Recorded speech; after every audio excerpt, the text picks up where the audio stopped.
السلام علیکم، کیا حال چال ہیں؟ کیسے ہیں سب؟ ٹھیک ٹھاک خیریت سے؟ میں بھی بالکل ٹھیک ٹھاک ہوں، اللہ کا شکر ہے۔ جی جناب، ہم موجود ہیں اردو کی کلاس میں، اور آج اردو کی کلاس میں ہم کیا کام کریں گے؟ آج اردو کی کلاس میں ہم اپنے سبق کی ایک مشق مکمل کریں گے، ایک سرگرمی مکمل کریں گے مل کے۔ کون سے سبق کی؟ سبق نمبر 13، انسان اور قالین۔ تو پچھلی کلاس میں تو ہم نے زبانی اس کے بارے میں بہت ساری چیزیں ڈسکس کی تھیں، تو آج ہم کچھ لکھنے کے کام پر آ جاتے ہیں۔ کون سی مشق ہے؟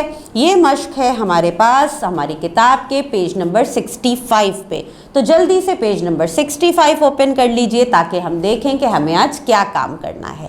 جی، ہمارے پاس جو آج کام ہے، جو سرگرمی ہمیں مکمل کرنی ہے، وہ ہے تفہیم۔ تفہیم یہاں لکھا ہے کہ سوال جواب موجود ہیں، ٹھیک ہے؟ بہت سارے سوالات لکھے ہوئے ہیں، ہم ان سوالات کو پڑھیں گے اور پھر ان کے جوابات دیں گے۔ اب آپ کا کیا خیال ہے؟ جوابات دینے میں ہمیں پریشانی ہوگی؟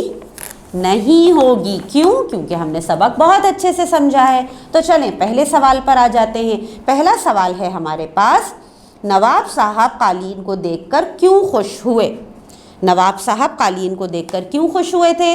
جی ہاں، ہم نے پہلے بھی ڈسکس کیا تھا، فوراً جواب آ گیا ہوگا نا آپ کے ذہن میں۔ جی، نواب صاحب نواب صاحب کو خوبصورت قالین پسند تھے، وہ قالین کی خوبصورتی دیکھ کر خوش ہوئے۔ ٹھیک ہے، کیا جواب لکھا ہم نے؟ نواب صاحب کو خوبصورت قالین پسند تھے، وہ قالین کی خوبصورتی دیکھ کر خوش ہوئے۔ ٹھیک ہے، اب آ جائیے دوسرے سوال پہ۔ دوسرا سوال ہے کہ شیرو جمیل کی طرف دیکھ کر شرمندہ اور پریشان کیوں ہوا؟ شیرو جمیل کی طرف دیکھ کر شرمندہ اور پریشان کیوں ہوا؟ کیوں ہوا تھا؟ جلدی سے سوچ کے بتائیے۔ جی ہاں، کیونکہ جمیل کو سزا ملنے والی تھی نا، جبکہ مجرم کون تھا اس وقت؟ شیرو تھا، لیکن جمیل شیرو کا نام نہیں بتا رہا تھا۔ تو ہم اس کا جواب کچھ اس طرح سے لکھیں گے کہ جمیل نے نواب صاحب کو شیرو کا نام نہیں بتایا، تو نواب صاحب نے جمیل کو قید کر دیا۔ اس بات نے شیرو کو پریشان کر دیا، وہ اسی بات پر شرمندہ بھی تھا کہ اس کی جگہ جمیل کو سزا مل رہی ہے۔ ٹھیک ہے، دوبارہ پڑھ لیجیے ایک دفعہ جواب۔ جمیل نے نواب صاحب کو شیرو کا نام نہیں بتایا، تو نواب صاحب نے جمیل کو قید کر دیا۔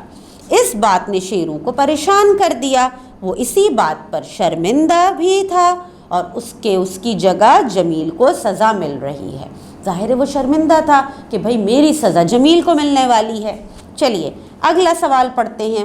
سوال نمبر 3 ہے ہمارے پاس، نواب صاحب نے شیرو کو کیوں سزا نہ دی؟ نواب صاحب نے شیرو کو کیوں سزا نہ دی؟ جب اینڈ میں نواب صاحب کو پتہ چل گیا تھا کہ مجرم کون ہے، کس کی غلطی ہے، لیکن پھر بھی انہوں نے سزا نہیں دی تھی۔ کیوں؟ ایسا کیوں ہوا تھا؟ اس کا جواب آپ خود لکھیں گے، ٹھیک ہے؟ کیونکہ ہم نے پہلے اس سبق کو ڈسکس کر لیا ہے، تو اس کا جواب مشکل تو نہیں ہے۔ اگر میں آپ کو بتاؤں تو بھائی ایسا کیوں ہوا ہوگا؟ کیونکہ نواب صاحب خوش ہو گئے تھے آخر میں، کہ آخر میں شیرو نے سچ بول دیا، اپنے دوست کی دوستی کا پاس رکھا اور سچ بول کے اپنا جرم قبول کیا، یعنی ایک اچھا کام کیا، تو اس لیے ان کے مزاج میں بھی نرمی آ گئی تھی اور انہوں نے شیرو کو سزا نہیں دی تھی۔ اب آپ اس سوال کا جواب اپنے الفاظ میں خود تحریر کریں گے اپنی کتابوں میں، کاپیز میں۔ چلیے اب آ جاتے ہیں اگلے سوال پہ۔ اگلا سوال کیا ہے؟ اگلا سوال ہے ہمارے پاس 5واں سوال کے درج ذیل جملے کا مطلب اپنے الفاظ میں لکھیے۔ درج ذیل جملے کا مطلب اپنے الفاظ میں لکھیے۔ کس جملے کا؟ پڑھتے ہیں مل کے۔ قالینوں کے مقابلے میں انسان زیادہ قیمتی ہیں۔ قالینوں کے مقابلے میں انسان زیادہ قیمتی ہیں۔ اب بتائیے بھائی کیا اس جملے کا مطلب ہو سکتا ہے؟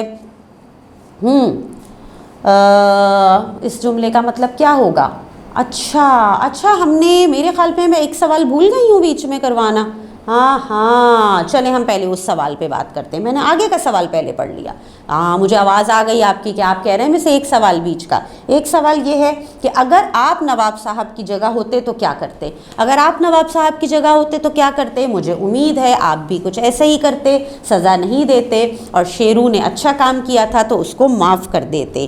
ٹھیک ہے، کیونکہ ہمیں پتہ ہے کہ قالین خراب ہو جائے تو کوئی مسئلہ نہیں، وہ تو ٹھیک ہو سکتی ہے، لیکن انسان کو سزا دینا اچھی بات نہیں ہوتی. ٹھیک، تو اس کا جواب بھی آپ نے خود لکھنا ہے اپنی کاپی میں. اچھا اب آ جاتے ہیں اس سوال پہ جو میں پہلے پڑھانے والی تھی. یہاں ہے درج ذیل جملے کا مطلب اپنے الفاظ میں لکھیے. قالینوں کے مقابلے میں انسان زیادہ قیمتی ہیں. جی آپ کا کیا خیال ہے؟ ایسا ہی ہے نا؟ جی ہاں، قالین ایک چیز ہے، ایک بے جان چیز ہے، اس سے زیادہ انسان قیمتی ہے. چیز خراب ہو جائے، چیز صحیح ہو سکتی ہے یا نہ بھی ٹھیک ہو، تو اس کی اہمیت اتنی نہیں ہے جتنی اہمیت ایک جاندار انسان کی ہے. چیز کو تکلیف پہنچے کوئی فرق نہیں پڑتا، کوئی چیز گر جائے، خراب ہو جائے کوئی چیز، قالین خراب ہو گئی تھی کوئی فرق نہیں پڑا، لیکن انسان کو اگر تکلیف دی جائے تو فرق پڑتا ہے، بالکل فرق پڑتا ہے. تکلیف دی جائے انسان کو، اللہ تعالیٰ بھی ناراض ہوتا ہے، اس انسان کے لیے بھی برا ہوتا ہے، کتنی ساری چیزیں ہوتی ہیں. تو ہمیشہ یاد رکھیے چیزیں اہم نہیں ہوتی، انسان اہم ہوتا ہے، انسان قیمتی ہوتا ہے. چیزیں دوبارہ بھی خریدی جا سکتی ہیں. آپ کے ساتھ بھی ایسا ہوتا ہوگا کہ کبھی کوئی چیز آپ خریدتے ہوں گے تو وہ چیز خراب ہو جاتی ہے تو ہم دوسری چیز لے آتے ہیں. ایک ٹوائے خراب ہوا، کبھی بیٹ خراب ہوا، بال خراب ہوئی تو ہم دوسری لے آتے ہیں، اس میں کیا مسئلہ ہے؟ لیکن انسان دوبارہ نہیں مل سکتا. جی زندگی دوبارہ نہیں ملتی، اس لیے انسان قیمتی ہے. تو ہم نے آج کی کلاس میں کچھ سوالات پہ بات کی، ان کے جوابات لکھے. آپ نے یہ کام کرنا ہے کہ آپ نے ان تمام سوالات کے جوابات اپنی کاپی میں تحریر کرنے ہیں، اس کے بعد ان کی تصویر اپنی ٹیچر کو بھیجنی ہے. تو سارا کام آپ کر کے رکھیے مکمل. جو جواب میں نے آپ کو لکھوائے ہیں آپ وہ لکھیں گے، اور جن جوابات میں آپ نے اپنے الفاظ میں ان کے جوابات تحریر کرنے ہیں وہ بھی کام آپ کر کے رکھیں گے مکمل. تو پھر مجھے دیجیے آج کے لیے اجازت. اللہ حافظ.